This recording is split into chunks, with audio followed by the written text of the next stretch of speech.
nas mãos a Joaquim, rei de Judá, e alguns dos utensílios da casa de Deus.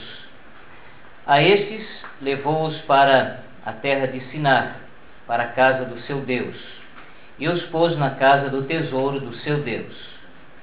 Disse o rei a Aspenaz, chefe dos seus eunucos, que trouxesse alguns dos filhos de Israel, tanto da linhagem real como dos nobres, jovens sem nenhum defeito, de boa aparência, instruídos em toda a sabedoria, doutos em ciência, versados no conhecimento, e que fossem competentes para assistirem no palácio do rei, e lhes ensinasse a cultura e a língua dos caldeus. Determinou-lhes o rei a ração diária das finas iguarias da mesa real e do vinho que ele bebia, e que assim fossem mantidos por 3 anos, ao cabo dos quais assistiriam diante do rei. Entre eles se achavam dos filhos de Judá, Daniel, Ananias, Misael e Azarias. O chefe dos eunucos lhes pôs outros nomes, a saber, a Daniel de Beltesazar, a de Ananias o de Sadraque, a Misael o de Mesaque, e a Azarias o de Abednego. Resolveu Daniel firmemente não contaminar-se com as finas iguarias do rei, nem com o vinho que ele bebia. Então pediu ao chefe dos eunucos que lhe permitisse não contaminar-se. Ora, Deus concedeu a Daniel misericórdia e compreensão da parte do chefe dos eunucos. Disse o chefe dos eunucos a Daniel: tenho medo do meu senhor, o rei, que determinou a vossa comida e a vossa bebida. Porque, pois, veria ele o vosso rosto mais abatido do que o dos outros jovens da vossa idade. Assim poríeis em perigo a minha cabeça para com o rei. Então disse Daniel ao cozinheiro-chefe, a quem o chefe dos eunucos havia encarregado de cuidar de Daniel, Ananias, Misael e Azarias: experimenta, peço-te, os teus servos 10 dias, e que se nos deem legumes a comer e água a beber. Então se veja diante de ti a nossa aparência e a dos jovens que comem das finas iguarias do rei, e segundo vires, age com os teus servos. Ele atendeu e os experimentou 10 dias. No fim dos 10 dias, a sua aparência era melhor. Estavam eles mais robustos do que todos os jovens que comiam das finas iguarias do rei. Com isto, o cozinheiro-chefe tirou deles as finas iguarias e o vinho que deviam beber, e lhes dava legumes. Ora, a estes 4 jovens, Deus deu o conhecimento e a inteligência em toda cultura e sabedoria. Mas a Daniel deu inteligência de todas as visões e sonhos, vencido o tempo determinado pelo rei, para que os trouxessem. O chefe dos eunucos os trouxe à presença de Nabucodonosor. Então o rei falou com eles, e entre todos não foram achados outros como Daniel, Ananias, Misael e Azarias. Por isso passaram a assistir diante do rei. Em toda a matéria de sabedoria e de inteligência sobre que o rei lhes fez perguntas, os achou 10 vezes mais doutos do que todos os magos e encantadores que havia em todo o seu reino. Daniel continuou até ao 1º ano do rei Ciro. Temos lido a palavra de Deus, desejando tirar dela algumas lições para a nossa vida, para o aperfeiçoamento do nosso testemunho. E eu estava pensando em compartilhar com vocês, estou pensando, alguns pensamentos sobre especialmente sobre esses 3 rapazes que aparecem aqui, Daniel e os seus três amigos. Eu gostaria de observar algumas semelhanças entre esses adolescentes piedosos e nós, a nossa vida cristã. Segundo historiadores, esses rapazes tinham em torno de 12 a 16 anos, quando foram presos e levados cativos para o exílio, para a Babilônia. Uma semelhança que eu quero observar é o caráter peregrino desses rapazes. Eles foram visitados pelo rei Nabucodonosor e tirados da terra natal deles. Em 2 Crônicas, capítulo 36, nós temos algumas informações daquilo que aconteceu quando a nação desses rapazes foi invadida, destruída e saqueada pelos seus inimigos. Capítulo 36 de 2 Crônicas, versículo 17. Por isso o Senhor fez subir contra ele o rei dos caldeus, o qual matou os seus jovens à espada, na casa do seu santuário. E não teve piedade, nem dos jovens, nem das donzelas, nem dos velhos, nem dos mais avançados em idade. A todos os deu nas suas mãos. Todos os utensílios da casa de Deus, grandes e pequenos, os tesouros da casa do Senhor e os tesouros do rei e dos seus príncipes, tudo levou ele para a Babilônia. Queimaram a casa de Deus e derribaram os muros de Jerusalém, todos os seus palácios queimaram, destruindo também todos os seus preciosos objetos.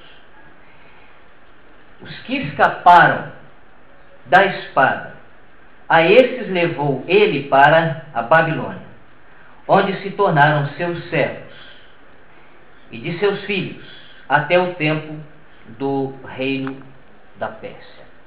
Então, esses rapazes, vamos falar deles especificamente, eram judeus, pertenciam a Israel, foram educados na lei de Deus que o israelita recebeu, na nação deles, onde nasceram, onde foram educados, estavam também as pessoas da sua convivência, vivendo entre pessoas que reconheciam que só existe um Deus vivo, um Deus soberano, diferentemente de todas as outras nações que eram politeístas, adoravam vários ídolos que reconheciam como sendo deuses, mas na verdade eram ídolos. Então a terra desses rapazes, a pátria deles, foi invadida por Nabucodonosor, por seu exército impiedoso. Esses rapazes viram pessoas da sua idade, da idade deles, sendo mortos. A cidade foi destruída, o santuário foi destruído, os muros derribados. Assistiram à morte de velhos, de senhores, de senhoras, de pessoas da idade deles, de jovens, de donzelas, de crianças. Viram uma tragédia. Os que escaparam foram levados cativos. E entre esses que escaparam estavam os 4 rapazes, acerca dos quais nós lemos aqui nesse texto. Israel seria, naquele lugar, um povo peregrino. Estava fora da pátria, estava fora da nação, deveria ser um povo peregrino. Deveria se comportar ali como um povo peregrino. Jeremias 29:10 diz assim: diz o Senhor: logo que se cumprirem para a Babilônia 70 anos, atentarei para vós outros, e cumprirei para convosco a minha boa palavra, tornando trazer-vos para este lugar. Então foram levados, muitas pessoas foram levadas, mas na Babilônia deveriam viver como peregrinos, deveriam se comportar como peregrinos. Deveriam aguardar o cumprimento dessa palavra que Deus deu a eles, essa promessa. Depois de 70 anos, eles seriam tirados de lá. Uma geração, talvez mais de uma geração, 70 anos, viveriam muito tempo ali. Talvez o tempo suficiente para pensar que seria melhor fixar residência naquele lugar, como fez Caim. Mas Deus havia dado essa promessa àquele povo e a esses rapazes também. Passados 70 anos, haveriam de ser retirados daquele lugar. Nós temos pensado na vida como uma peregrinação. Temos olhado para a Bíblia e visto e aprendido muitos exemplos de pessoas que viveram como peregrinos. Não deixaram de atuar, de influenciar no meio, no ambiente onde viveram, mas foram reconhecidos como peregrinos, viveram como peregrinos, priorizaram aquilo que é espiritual, se apegaram à palavra de Deus. Esses rapazes e outros, porque o versículo 6 diz assim, entre eles, então eram muitos, mas a Bíblia destaca esses 4. Essas pessoas eram uma cultura, seria uma cultura dentro de uma outra cultura. A Babilônia era uma nação, um império pagão, com os seus deuses, os seus ídolos. Não conhecia, não tinha a lei que Deus deu a Israel. Esses rapazes viriam um comportamento diferente, viveriam entre essas pessoas, mas ali eles constituiriam uma nação. Eles eram uma nação dentro de uma outra nação. Um povo dentro de um outro povo. Uma cultura dentro de uma outra cultura. Aprenderam a lei de Moisés. E os judeus eram caprichosos na educação dos seus filhos.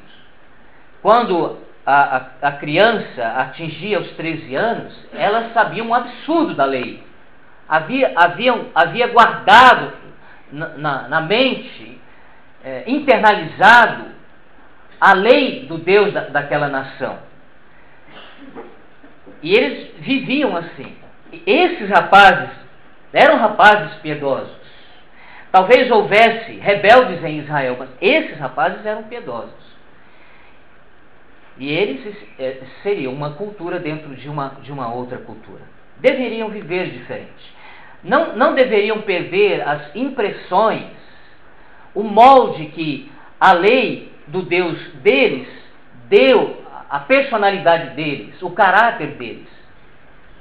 Não deveriam se esquecer, apesar de 70 anos, passando em terra estranha, que pertenciam ao povo que Deus chamou para si, o povo na velha aliança. Eu estou lembrando esses detalhes, já que eu falei de semelhança entre esses rapazes e nós, porque a igreja é também um povo de caráter peregrino. Um povo de caráter peregrino. Poderíamos lembrar versículos conhecidíssimos da palavra de Deus, como aquele que Pedro usou se dirigindo aos crentes na primeira carta, capítulo 1, versículo 1, quando ele se dirige aos irmãos dizendo que eram peregrinos, e naquela carta ele vai usar também a expressão forasteiros, peregrinos e forasteiros. Eles faziam parte de um evento que Pedro chama, com letra maiúscula, de dispersão. Um evento significativo que espalhou muitos judeus por várias partes do Império Romano. E Pedro cita ali algumas partes. Ponto, Ásia, Capadócia, Ponto, Capadócia, Ásia, Bitínia, e eu acho que eu estou esquecendo mais um. Eles eram peregrinos no sentido geográfico. Eu penso que por causa da perseguição foram espalhados. Tiveram que sair às pressas da nação deles para esses pontos citados ali, aqueles lugares citados por Pedro. Lugares que pertenciam, estavam sob domínio do Império Romano. Mas lá eles eram peregrinos e forasteiros. No sentido geográfico, porque estavam fora da pátria. Eles eram de Israel. E no sentido espiritual, faziam parte também de uma outra dispersão, uma dispersão espiritual, da qual eu e você também fazemos parte. Por ocasião da nossa conversão, nós recebemos uma outra cidadania. Eu tenho pensado que o crente tem dupla cidadania. Uma passageira é a de brasileiro, a outra permanente, é celestial. O Senhor Jesus disse para Nicodemos: se alguém não nascer de novo, não pode ver e não pode entrar no reino de Deus. Por ocasião da conversão, nós recebemos a filiação divina. O Senhor Jesus veio para o que era seu, mas os seus não o receberam. Mas a todos quantos o receberam, deu-lhes o poder de serem feitos filhos de Deus. Lembrando daquilo que a palavra de Deus diz acerca de mim e você, antes da conversão. Filhos da ira, filhos da desobediência. Mas por ocasião da conversão, recebemos uma filiação, a filiação divina. Filhos de Deus. E João dá todas as explicações necessárias, a saber, aos que creem no seu nome. As pessoas querem tomar o nome de Deus para si. Né? Deus é meu Pai. Mas a Escritura diz que a todos quantos o receberam, deu-lhes o poder de serem feitos filhos de Deus. Mas além desse privilégio de receber a filiação divina, ser habitação do Espírito Santo, recebemos também uma cidadania celestial. Fazemos parte de uma dispersão, por assim dizer, uma dispersão espiritual. Quando nos convertemos ao Senhor Jesus Cristo, a Deus por intermédio do Senhor Jesus Cristo, nós recebemos essa nova cidadania. Essa cidadania celestial, ela é excelente. Ela não tem fim, ela é eterna. O Senhor Jesus disse, João registrou essas palavras. O Senhor, o Filho orando ao Pai, falando acerca daqueles discípulos que estavam bem ali perto dele, e também acerca de mim e de você. Eles não são do mundo. Eles não são do mundo, como também eu não sou. João 17,14. E ele repete isso, João 17,16. Eles não são do mundo, como também eu não sou. Vivendo aqui no mundo, nessa cidadania de brasileiros, que vai conhecer o seu ponto final, mas tendo uma cidadania excelente, superior, nós pertencemos ao céu. Nós pertencemos ao céu. O Paulo escreve aos Coríntios, dizendo que nós somos embaixadores de Cristo. É como se Deus exortasse por nosso intermédio. O ditado diz, a voz do povo é a voz de Deus. Mas a Bíblia diz, Deus fala por meio do seu povo. Claro, por meio da palavra, por meio do Filho, mas usando aqueles que são convertidos. Eles são o sal da terra, eles são luz do mundo. É como se Deus exortasse por nosso intermédio. E o embaixador é alguém que trabalha fora de casa, trabalha fora do seu país. Ele foi convocado, ele foi chamado, vocacionado, o seu governo o revestiu de autoridade e ele foi enviado para o exterior a fim de buscar e defender os interesses do seu país. E o Brasil tem muitos embaixadores em muitos países, espalhados em muitos países.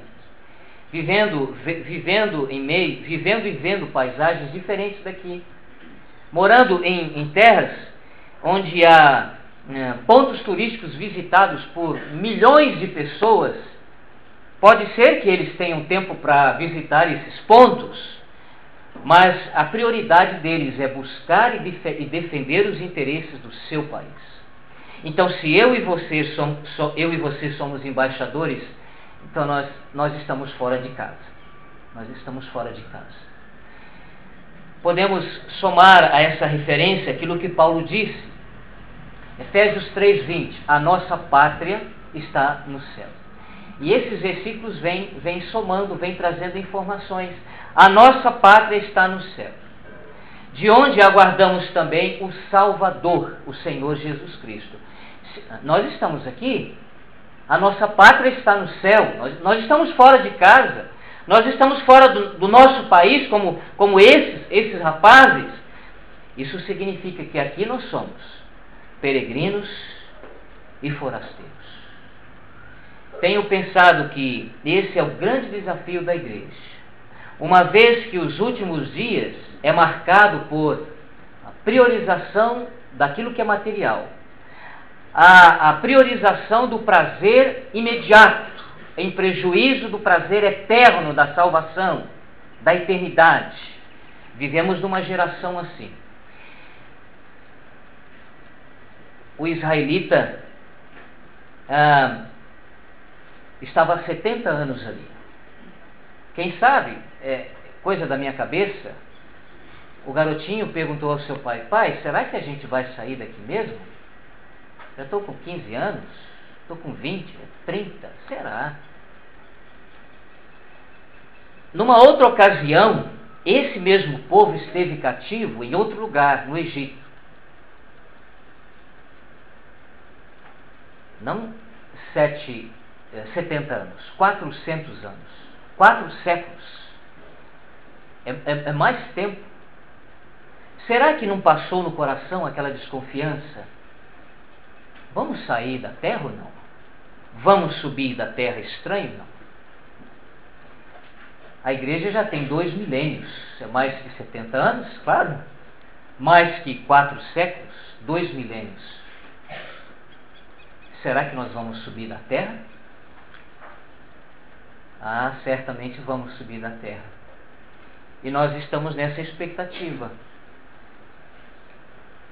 de ser atraído pelo Senhor Jesus a qualquer momento.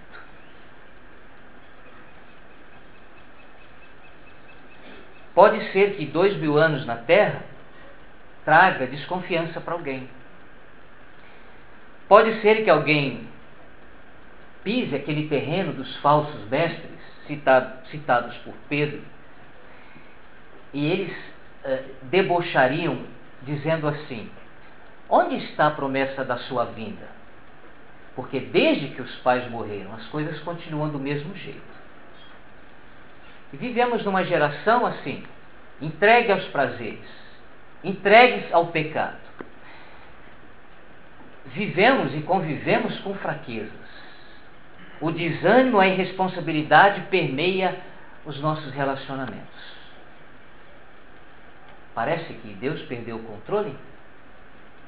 Será que a promessa da sua vinda não será cumprida? Por certo, será cumprida.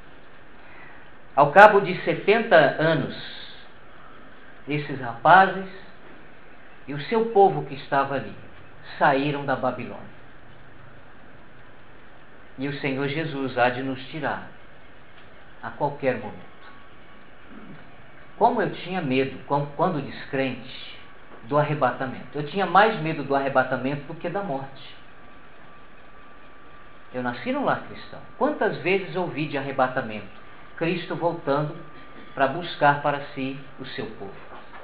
Quantas vezes eu sonhei, de formas diferentes, mas sempre ficando para trás. Até que conheceu o Salvador.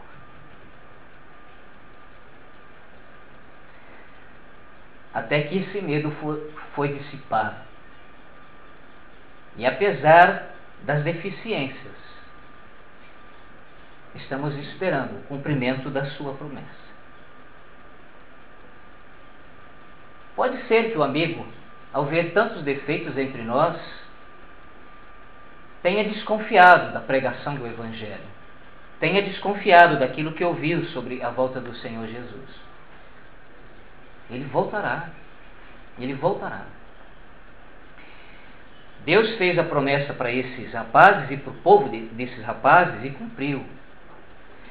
O Senhor Jesus fez a promessa: e quando eu for vos preparar lugar, voltarei, para que onde eu estou estejais vós também.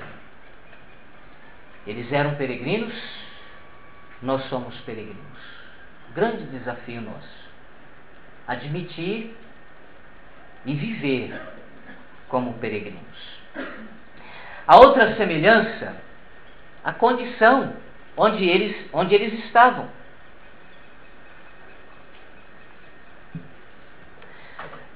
Daniel capítulo 2 e capítulo 7 mostram 4 impérios que dominariam a face da terra até a vinda gloriosa do Senhor Jesus.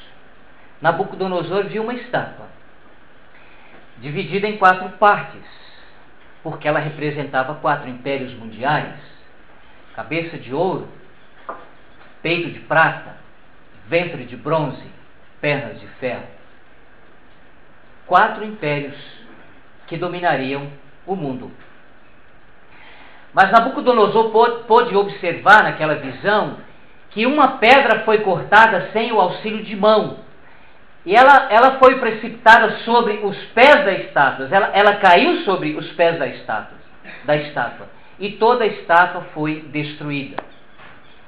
A explicação está no capítulo 2 mesmo. Esta pedra era pequena a princípio e cresceu e se tornou uma grande montanha. Essa pedra esse monte fala do reino glorioso do Senhor Jesus. 1000 anos de paz. Primeiro, a destruição dos reinos dos homens, do estilo humano de viver separado de Deus. O juízo virá e será aplicado sobre os ímpios. E o Senhor Jesus há de estabelecer aqui na terra o seu reino glorioso. 1000 anos de paz. Cetro de justiça e cetro de equidade é o cetro do seu reino. Governo de justiça, governo de equidade é o governo do seu reino. A pedra caiu sobre os pés da estátua e toda a estátua ficou destruída. Parece fora de lógica. Não deveria cair sobre a cabeça para que toda a estátua fosse destruída? Mas aquela estátua representa não reinos governando simultaneamente, uma sucessão de reinos. Primeiro o babilônico, que foi vencido pelo medo-persa, que foi vencido pelo greco-romano, que foi vencido pelos romanos. Daniel viu o curso dos mesmos acontecimentos, não representados por uma estátua, mas por 4 feras: um leão, um urso, um leopardo com 4 cabeças, 4 asas, e uma fera híbrida, desconhecida da fauna humana, para representar o último estágio, o último império que estará dominando sobre a face da terra. Se essa sucessão de reinos será destruída pela manifestação do Senhor Jesus, ele não se manifestou ainda gloriosamente. Isso significa que aquela estátua, o que ela representa, aquela estátua está ainda em vigência. Estamos ainda nos tempos dos gentios. Esses rapazes estavam vivendo no seu estágio inicial, lá na Babilônia. Nós estamos vivendo no mesmo sistema, no estágio final. Fico impressionado. Nabucodonosor teve que ir para a guerra. Dario e Ciro teve que ir para a guerra. Alexandre Magno teve que ir para a guerra. Grande liderança do Império Grego. E agora esse último império que está ressurgindo. o imperador, que a Bíblia chama de besta, o anticristo, não se manifestou ainda. Mas as coisas estão sendo preparadas para a sua manifestação. Ele não terá que ajuntar nações. Ele terá que ajuntar alguns blocos econômicos. O Mercosul, o NAFTA, aquele bloco da Europa, quem sabe a ALCA, tudo sendo preparado. É difícil ser piedoso hoje? É difícil viver a vontade de Deus? Sim. Mas esses rapazes viveram no mesmo sistema. No início, essa era a diferença. Nós estamos vivendo no fim. Mais violento, sim, sem dúvida. Mas é o mesmo sistema. Lá eles, apesar da pouca idade, foram fiéis ao Senhor. Lá envelheceram.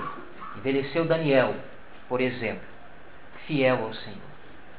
Peregrino vivendo fora de casa, mas foi fiel ao Senhor. A outra semelhança é no combate entre nós e esses rapazes, especificamente. A Babilônia era um império que procurava dominar e procurava conformar todas as nações à sua maneira de viver. A intenção da Babilônia era destruir a identidade dos povos. E esses rapazes passaram por isso. Um atentado contra a identidade deles. E a Babilônia tinha estratégia para fazer isso. A primeira estratégia era a destruição da identidade. Aqueles rapazes deveriam tomar um banho de cultura babilônica. A fala deles, a intenção era mudar a maneira deles falarem. O rei está dizendo, eles precisam aprender a nossa língua, falar como nós falamos. O estrangeiro tem sotaque. A fala dele é diferente, não é? O Senhor Jesus fala que a nossa maneira de falar deve ser diferente da maneira mundana de falar. Então, o peregrino tem sotaque, ele fala diferente das pessoas do mundo. E esses rapazes eram estrangeiros, eles tinham sotaque. Mas vejam esse atentado, eles precisam aprender a nossa língua. Esses rapazes precisam aprender a falar como os nossos rapazes falam. Eles são judeus, mas eles precisam falar como os jovens da idade deles, que fazem parte da Babilônia. Eles deveriam aprender a literatura. O rei está dizendo que lhes ensinasse a cultura dos caldeus. Eles deveriam aprender a literatura. Eles haviam aprendido sobre a literatura que Deus deu para eles. A constituição do povo de Israel era a palavra de Deus. Agora deveriam tomar esse banho de literatura babilônica. A dieta foi mudada. Eles deveriam comer o que os rapazes da idade deles comiam. O rei, eu frisei isso na minha Bíblia, determinou-lhes, versículo 5, versículo 10, determinou-lhes. Era uma ditadura. Era cafona falar diferente do povo da terra. Era um atraso de vida viver como estrangeiro, sem ter o desejo de se adaptar àqueles moldes. Então, eles precisam mudar muita coisa. Eles precisam se amoldar aos rapazes do mundo. Língua mudada, a literatura, a dieta, deveriam comer agora da mesa do rei o que todos os rapazes da idade deles comiam, e deveriam comer por um tempo de 3 anos. Geralmente a comida do rei era sacrificada aos ídolos. Daniel entendeu no versículo 9 que isso era uma contaminação para ele, seria uma contaminação. A dieta mudada. E os nomes desses rapazes fazem alusão ao Deus deles e do povo deles. Mudar o nome deles também.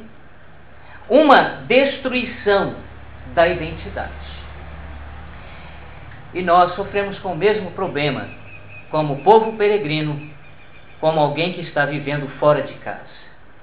Há uma ditadura que, contra nós, contra a igreja, contra o povo de Deus, que pretende nos fazer parecidos com as pessoas do mundo. O irmãozinho que não se parece com um rapazinho descrente, ele é atrasado. Se ele não usa algumas coisas que o descrente usa, ele é um atolado. Ele é um retardatário. A mocinha, se tiver um comportamento diferente das mocinhas da terra, elas estão a 1.000.000 de anos-luz de atraso. Essa é a mentalidade do mundo. E nós sofremos com esse atentado todos os dias. Mas somos peregrinos. Somos peregrinos. E devemos carregar as impressões que a palavra de Deus, que Deus tem imprimido no nosso ser, no nosso caráter. As pessoas precisam ver a verdade estampada no rosto. A verdade não pode ser abstrata, ela precisa ter um rosto. O meu rosto, o teu rosto. Há uma inimizade muito antiga do mundo e a igreja. Desde o Éden. Não existia igreja, claro. Mas Deus falou para a serpente: porém inimizade entre ti e a mulher, entre a tua descendência, a da serpente, e o seu descendente, o Senhor Jesus Cristo. O Senhor Jesus Cristo foi rejeitado pelo mundo. O mundo desprezou, o mundo religioso, o mundo secular, ele foi desprezado por todo o bem que fez, por tudo que semeou. Ele recebeu a cruz como recompensa. E todos que estão ligados ao Senhor Jesus serão igualmente odiados. João escreveu assim: se o mundo vos odeia, sabei que primeiro do que a vós outros, é o Senhor que está falando isso, João escreveu. Se o mundo vos odeia, sabei que primeiro do que a vós outros me odiou a mim. Se vós fosseis do mundo, o mundo amaria o que era seu. Como todavia não sois do mundo, pelo contrário, dele vos escolhi, por isso o mundo vos odeia. No versículo 21, tudo isso, porém, vos farão por causa do meu nome, porquanto não conhecem aquele que me enviou. Há uma inimizade primitiva, antiga, milenar, entre Cristo e os filhos do mundo. Eles não aceitam a Cristo, eles não confiam na palavra de Cristo, eles não valorizam o sacrifício de Cristo, eles são alheios, desinteressados pelo Senhor Jesus, a razão da existência do ser humano. E o Senhor Jesus falou: o mundo me odeia e vai odiar vocês por causa da ligação de vocês comigo. Se o Ezequiel for lá visitar o inimigo do Evangelho, o Ezequiel é aceito. Mas se o crente Ezequiel for, será tratado de outra forma. Porque o crente Ezequiel está unido ao seu Cristo. E esse Cristo, os filhos do mundo nutrem uma inimizade antiga e milenar contra o Senhor Jesus. E a igreja que está unida ao Senhor Jesus, ela jamais será amiga do mundo. Ela não vai conseguir, por causa de Cristo. E eu tenho percebido, nós podemos perceber, se quisermos, que essa inimizade está indo embora. O tempo já está passando, né? Essa inimizade já está indo embora. Programas seculares de auditório, antiético citar nomes, né? Que está aí na televisão, que homenageia o talento dos filhos do mundo, agora estão convidando e recebendo evangélicos para se apresentarem, para apresentarem o talento que têm, usando uma linguagem da Bíblia. A rede do Plim Plim, ela é inimiga do Evangelho. E no início do ano fez um programa ecumênico, por assim dizer, aquele caldeirão horroroso, e aquele rapaz disse assim: hoje nós temos o que do profano, do sagrado ao profano, porque ele havia recebido um dos cantores, me parece que um dos cantores do meio dos evangélicos. E eu me pergunto, cadê aquela inimizade primitiva? O Senhor Jesus falou: o mundo me odeia, e por minha causa o mundo vai odiar vocês. A gente jamais pode pensar que isso é avanço do Evangelho. Que legal! Esses programas profanos e seculares estão agora alavancando o progresso do Evangelho e dos evangélicos. O mundo jamais fará isso com a igreja do Senhor Jesus. Pode fazer com as religiões que tomam o nome de evangélicas, mas o mundo jamais será amiga da igreja, porque ela está unida a Cristo. E é um atentado contra mim e contra você, a destruição da nossa identidade. Qual foi a decisão de Daniel e os seus colegas? Nós não queremos isso, nós não aceitamos. E pela fé fizeram uma sugestão. Resultado: estavam no fim daquele teste mais bonitos do que os filhos do mundo. Estavam 10 vezes mais hábeis do que os adivinhadores daquele país. Quem obedece a Deus não perde. Não perde. A verdadeira beleza está no fato de honrar a Deus, de confiar em Deus, de se apegar à sua palavra. Esse mundo é uma bolha de sabão que vai estourar a qualquer momento. E se apegar a ele é se apegar a uma bolha de sabão. Que o Senhor então aplique a experiência desses rapazes, 12 anos ou 16, mas que ensina a gente velha a amar a Deus, a servir a Deus, a resistir o mal e se apegar à verdade. Que Deus opere em nós esse desejo também e essa disposição. Amém.